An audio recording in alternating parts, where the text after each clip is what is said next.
Staff যাদের কানে আওয়াজ যায় তারা আমার বক্তব্য শোনে না ইগনোর করে। নিশ্চিতভাবে বলবে যে অনেকে হয়তো সেই সময় তার খাওয়া দাওয়া থাকলে খাওয়া দাওয়াটা বন্ধ করে দিয়ে অন্তত শুনে নওশাদ সিদ্দিকী কি বলছে। এটা তো মায়ের পেট থেকে আমার হয়নি। আমি তো রাজনীতির 360 ডিগ্রি উল্টো জায়গায় ছিলাম, তাহলে এত পারছি কি করে? যতটুকু ভালো পারছি আমাকে তৈরি করে দিতে হয়েছে। আমি দেখে নিয়েছি যে আমাকে একা লড়াই করতে হবে 5 বছর ধরে। আমি টেস্ট ম্যাচ খেলবো, আমি টি20 50-50 খেলবো না, আমাকে টিকে থাকতে হবে। আজকে টিকে ছিলাম বলেই দুর্গাপুরে ছুটে যেতে পেরেছি, ওই অত্যাচারী পরিবারের পাশে দাঁড়াতে পেরেছি। আজকে টিকে ছিলাম বলেই, আজকে টিকে আছেই বলে এখনো পর্যন্ত ভাঙড়ে এয়ারপোর্টের জন্য জায়গা নেওয়ার সাহস দেখাতে পারছে না। তোমাকে টিকে থাকতে হবে।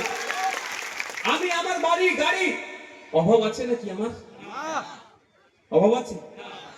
বাড়ি গাড়ি সবটাই তো আছে।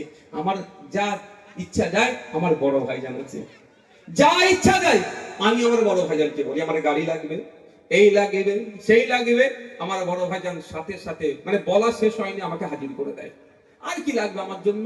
আমার একটা বড় ভাইয়ের একটা বড় ভাই আছে, এর থেকে বড় জিনিস আমার কাছে কিছু নেই। সুতরাং আমাকে টিকে থাকতে হবে ক্রিজে। টিকে ছিলাম বলে আজকেও সারা রাজ্যের মানুষ কি বলছে, আগামী দিনে নওশাদের মতো 10টা বিধায়ককে ঢোকাতে হবে। তৈরি করেছি নিজেকে, তো আপনাদেরকেও তৈরি করতে হবে। আমি আজকে 10.5 কোটি মানুষের সামনে দাঁড়াচ্ছি, আপনারা আজকে ভাঙড়ের মানুষের সামনে দাঁড়াবেন। আগামী দিনে আপনারা এই যে ভাই একটা বক্তব্য বলছিল যে বাইরে যাবে, হ্যাঁ আপনাদেরকে বক্তব্য দিতে নিয়ে যাবো আমরা বাঁকুড়া, বীরভূম, মুর্শিদাবাদ, দিনাজপুর, ভাঙড়ের ছেলে কি বক্তব্য দেবে, সেই জায়গাটা আপনাদেরকে তৈরি করতে হবে। এখন স্যার শুরুয়াত আমি চাই বা কলকাতার রাজপথে ভাঙড়ের ছেলেরা বক্তব্য দিক। ও ভাঙড় শুধু এসে মাঠে ভরাবে, ভাঙড় শুধু মারামারি করবে, ভাঙড়ে হিংসা হবে, এটা বন্ধ। ভাঙড় থেকেও গুরুত্বপূর্ণ দায়িত্বশীল ইমানদার নেতা হয়ে উঠুক, এটা আমি চাই।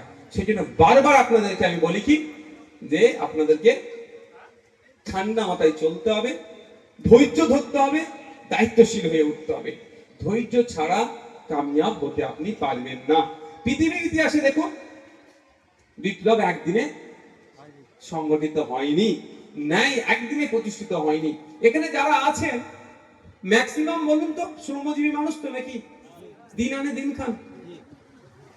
8 ঘন্টা ডিউটির কথা বলেন, গল্প বলেন 8 ঘন্টা ডিউটির বাইরে করবো না, তাহলে ওভার টাইম দিতে হবে। এই 8 ঘন্টা ডিউটির ইতিহাস যদি দেখি ঐতিহাসিক হে শহরে, এই 8 ঘন্টা ডিউটির জন্য কত মানুষ শহীদ হয়েছিল, কত মানুষ গুলিবিদ্ধ হয়েছিল, কত মানুষ মারা গিয়েছিল। তো অত মানুষ শহীদ, গুলিবিদ্ধ, মারা যাওয়ার পরে আজকে সারা পৃথিবী তাদেরকে স্মরণ করে মে মাসের 1 তারিখে। তাহলে আত্মত্যাগ, আত্মবলিদানের জন্যই তাদেরকে স্মরণ করছে সারা পৃথিবী।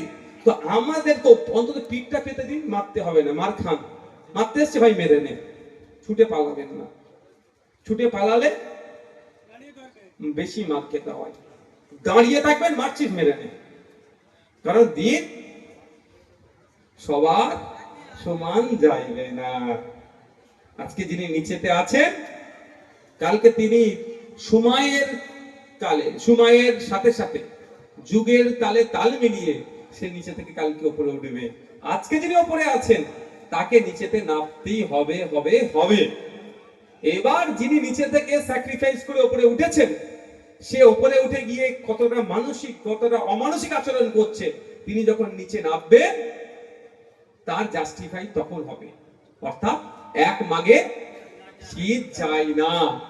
তাই অনুরোধ করব, যদি আপনারা চান সমাজের ভালো, যদি আপনারা চান এলাকার ভালো, যদি আপনারা চান ভাঙড়ের ভালো, যদি আপনারা চান বাংলার ভালো, যদি আপনারা চান দেশের ভালো, তাহলে আপনাদের বলবো অ্যাকশনের রিঅ্যাকশন আপনারা দিতে যাবেন না।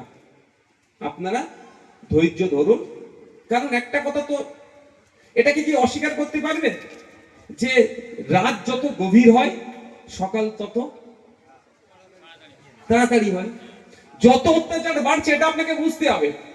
তাহলে আমরা সকালের দিকে তত আগেই যাচ্ছি, অন্ধকার যত হবে তত আমরা আলোর দিকে এগিয়ে যাচ্ছি। একটা উদাহরণ দিলে বুঝতে পারবেন। এখানে আমার মায়েরা আছে, আরো ভালো বলতে পারবে আমাদের থেকেও, জাস্ট আমরা ফিল করেছি, মানে প্র্যাকটিক্যাল নয়, কথাই ফিল করেছি। সন্তান প্রসবের সময়টা সব থেকে বেশি কষ্টকর হয় না? 10 মাস 10 দিন গর্ভে সন্তান রাখে, কিন্তু 10 মাস 10 দিনের মধ্যে সব থেকে কঠিন